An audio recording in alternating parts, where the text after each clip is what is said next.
रारू 10 साल से रख ले बानी। 10 साल से रख ले, पैसा का रविंदर के साथ रख लेके और उसके बाद हम के लाते मार देतिया। अब मुआ कहले बा रविंदर आज पता चलल काल अली है दिल्ली से, पता चल गया रविंदरा के हाँ आइल बा हमारे फुआ के यहाँ लुकाई लली हैं तो आइल है जबरदस्ती मारे लगल है, कपड़ा फर ले बा हमार। गणेशानी जब से मेरा चक्कर में थे तो अच्छा मैं हमको रखा था, रह रहे थे। जब तक कोई उसका चढ़ाया बढ़ाया नहीं तब तक वो अच्छा था, हम भी थे। लेकिन हम किसी की बात नहीं सुन रहे कि घर छोड़ के तो भाग तो नहीं गए थे, घर में तो हैं। किसी गैर आदमी से मेरा साथ संबंध नहीं है, वो मेरे साथ रहने के लिए राजी नहीं है। जो खेत है वो 3 लड़कियों के वसीयत कर दिए हैं। हमारी भी लड़की, हमारा भी हक होता है। लड़का को छोड़ दिए थे, लड़की को छोड़ दिए, हमको भी छोड़ दिए। कुशीनगर में पति पत्नी के रिश्ते में आई तीसरे व्यक्ति की एंट्री। 20 साल का रिश्ता खतरे में पड़ गया। तीसरे व्यक्ति के चलते पति को अपने ही पत्नी से जान का खतरा है। रोजी रोटी कमाने दिल्ली गया था पति, लौटने पे पत्नी ने तोड़ दिया भरोसा। रिश्ते विश्वास के नींव पर टिके होते हैं, लेकिन जब इस नींव पर कोई दरार आ जाए तो ये पूरा रिश्ता ढह जाता है। मामला कुशीनगर से सामने आया है। एक ऐसा ही मामला जहां पति पत्नी के 20 साल पुराने रिश्ते में तीसरे व्यक्ति की एंट्री न सिर्फ दरार डाल दी बल्कि अब मामला जान के खतरे तक जा पहुंचा है। उत्तर प्रदेश के कुशीनगर जिले में पति पत्नी के रिश्तों में दरार आने की एक चौंकाने वाली कहानी सामने आई है।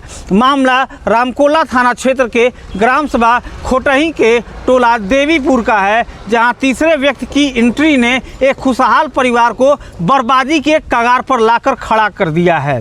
60 वर्षीय गणेश चौहान जो पति है, उसका आरोप है कि जब वो अपने मजदूरी के लिए बेहतर ज़िंदगी यापन करने के लिए दिल्ली गया तो उसका संबंध गांव के ही एक किसी व्यक्ति के साथ बन गया।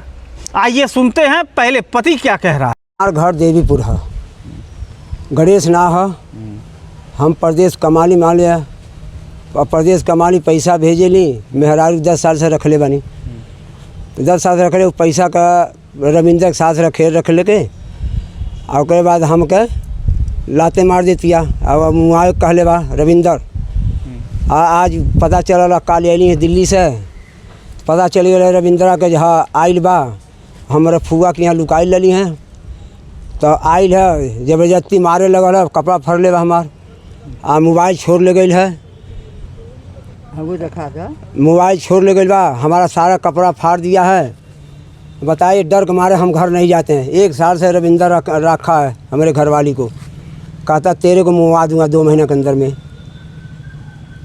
बताइए इसमें हम का कर सकील है, हम दरन घरे नहीं खी जात। अब आपको सुनाते हैं पत्नी सरोज की वो बातें जो बिलख बिलख कर अपनी वेदना को जाहिर कर रही है। आइए सुनते हैं सरोज देवी क्या कह रही हैं। सरोज देवी, पति के नाम गणेशानी, हमारे घर देवीपुर हुआ। हमके जब हमारे पति बताई खर्चा नहीं दिए, हमको घर में नहीं रह दिए तो हम कहाँ रह। हमके 2 साल से खर्चा पानी सब कुछ बंद कर ले बना। बाहर से कमा का उतना तो अपन बुआ यहाँ कहीं बेटी यहाँ कहीं वहाँ रहो तो हमके घर में जब नहीं रह दिए तो हम कहाँ से खाए कहाँ से रहो। हम अपन बन मजूरी को के खाते नहीं, हमके काम बा, हमके केहू साग सब्जी दे वाला नहीं बा। हमारे 22 साल के लड़की बा, वो लोगन कम सब जने के शादी ब्याह को दनी हमारे लड़कनिया का आज पड़ल बा तो सब केहू छोड़ दिले बा तो हम कहाँ लेकर हम जाए। आखिर पति आपको लेकर क्यों नहीं रहते हैं? हमारे पति को हमारे गांव वाले सब उल्टा सीधा समझाते हैं, वो बहुत चक्कर में पड़े हैं। सब दूसरे के बात सुन के हमको नफरत बना रहे हैं, साथ में रहने के लिए भी तैयार नहीं। हम दिल्ली जाने के भी कर रहे हैं, दिल्ली भी गए थे एक बार। वहाँ बोल रहे हैं कि तुम जब हम देखे थे रात को तार छील के बोर्ड में लगाना, उसी रात को हम अपने बहनोई को लेकर हम घर पे आ गए। दिल्ली से हम भाग के घर पे आ गए। आपके पति को कप्तानगंज में मारा गया? हमको नहीं पता है, हम वहाँ गए थे भी नहीं। तो जब साल भर से जब वो खर्च नहीं दे रहे हैं तो कैसे जीवन यापन चल रहा है? हमारा भाई पैसा भेजता है, मेरा चाचा का लड़का है बम्बई रहता है, बेंगलोर रहता है, कोई हैदराबाद रहता है। मेरा पिताजी खेत बेचे, 20,000 रुपया वही दिए हैं, बैठ के हम घर में खा रहे हैं। तो फिर पति को क्यों नहीं समझाने का प्रयास करती हैं? बहुत कुछ कि कहते हैं, दूसरे के बात ही में रहते हैं, मेरा बात नहीं समझते हैं, मेरे साथ रहने के लिए राजी भी नहीं है। तो मैं कैसे समझा सकता हूँ उसको, कैसे साथ में रह सकता हूँ?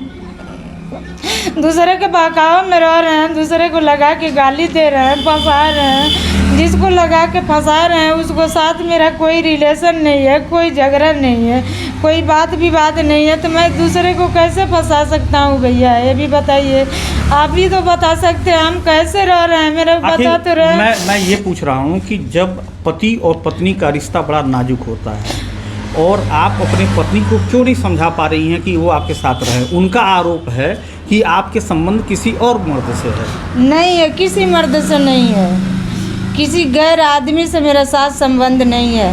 वो मेरे साथ रहने के लिए राजी नहीं है। जो खेत है वो 3 लड़कियन के वसीयत कर दिए हैं। हमारी भी लड़की, हमारा भी हक होता है। लड़का को छोड़ दिए थे, लड़की को छोड़ दिए, हमको भी छोड़ दिए।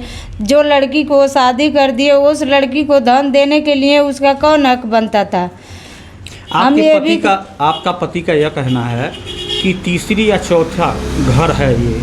नहीं, सब वो गलत आरोप हमको लगा रहा है। आपका मायका कहाँ है? वो बेलवा, सिसवा बाजार, महाराजगंज जिला। चैनपुर में क्या? हाँ, चैनपुर में मेरा मायका है। पहली शादी कहाँ हुई थी? हरदी छपरा। उसके बाद कैसे क्या हुआ? कैसे गणेश के पास आई हैं आप? वहाँ यही हुआ था कि मेरा वहाँ भी मेरा पति हमको पूछता जानता था नहीं। वहाँ खाने के भी लिए खेत भी नहीं। मेरा बाबूजी शादी कर दिए थे कि वहाँ मतलब घर खेत नहीं था। मेरा पिताजी यही बोल दिए थे, पियक्कड़ थे मेरा पिताजी, बोल दिए थे कि मतलब हम ये दहेज देंगे, वो दहेज देंगे। जो नहीं दे पाए थे तो कह रहे थे कि हम इसको रखने के लिए तैयार नहीं है, इसलिए वो हमको छोड़ दिए थे। तो हम वो मायके गए थे तो वो जो उसकी चाची हैं गणेश साहनी का, वही हमको लाके गणेश साहनी से शादी करवा दिए थे। ये शादी कितने साल हो गए? 20 साल हो गया। मैं गणेश साहनी के साथ मैं 20 साल से रह रहा हूँ। तो 20 सालों में 19 साल अच्छे बीते। 1 साल, जैसा कि गणेश का कहना है कि 1 साल से हमारे और हमारे पत्नी के बीच में किसी तीसरे व्यक्ति का इंटरफियर हुआ है। गणेश साहनी जब से मेरे चक्कर में थे तो अच्छा मैं हमको रखा था, रह रहे थे। जब तक कोई उसका चढ़ाया बढ़ाया नहीं तब वो अच्छा था, हम भी थे। लेकिन हम किसी के बात नहीं सुन रहे। कई घर छोड़ के तो भाग तो नहीं गए थे, घर में तो हैं। तो आपने देखा कैसे एक तीसरे व्यक्ति की वजह से 20 साल का पुराना रिश्ता खतरे में पड़ गया। इस मामले में एक बार फिर यह सोचने पे मजबूर कर दिया है कि रिश्तों में शक, धोखा और बाहरी दखल कितना घातक साबित हो सकता है। फिलहाल दोनों पक्षों द्वारा किसी भी पुलिस अधिकारी को कोई तहरीर और कोई जानकारी नहीं दी गई है। बाकी खबरों के लिए पेज को लाइक कर लें। जय हिंद।